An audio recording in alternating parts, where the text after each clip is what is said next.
যখন উনি করতে যান তখন সেই যে কনফারেন্স হচ্ছিল সেই কনফারেন্সে শেখ সাহেব গুন্ডা পাঠিয়েছিল এবং আজকে আমরা যার জন্য দীর্ঘদিন যাবত অপেক্ষা করছি একটি বিশাল সমাবেশ।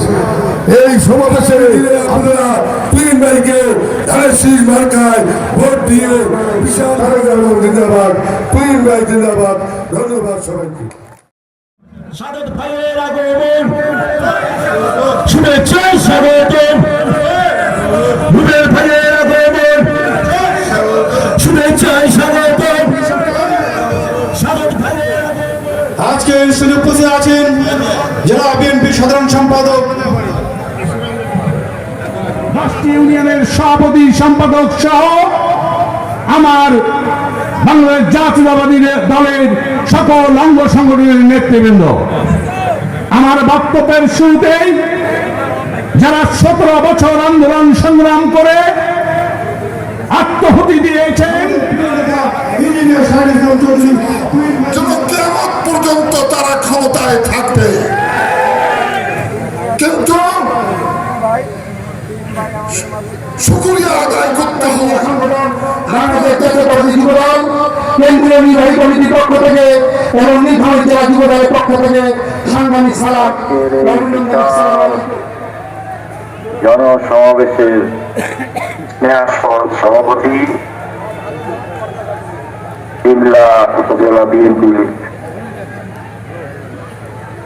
সভাপতি উপস্থিত,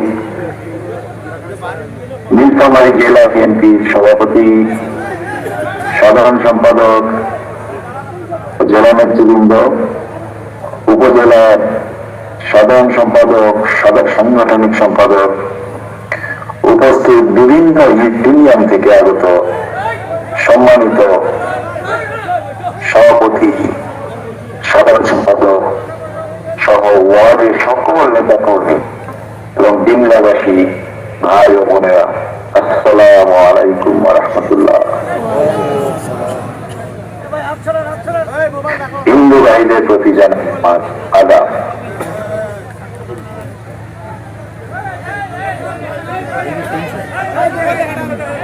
মহান মুক্তিযুদ্ধের মূল মন্ত্র ছিল সাম্য, মানবিক মর্যাদা ও সামাজিক বিচার। ধর্ম, বর্ণ কিংবা ভৌগোলিক আদর্শিক অবস্থান নির্বিশেষে প্রত্যেক নাগরিক যেন তার ধর্মীয়, রাজনৈতিক, সাংস্কৃতিক ও সামাজিক অধিকার বিনা বাধায় উপভোগ করতে পারে, এই লক্ষ্যে মুক্তিযোদ্ধারা লাখো প্রাণের বিনিময়ে বাংলাদেশকে মুক্তিযুদ্ধের সময় কে মুসলমান, কে হিন্দু, কে বৌদ্ধ, কে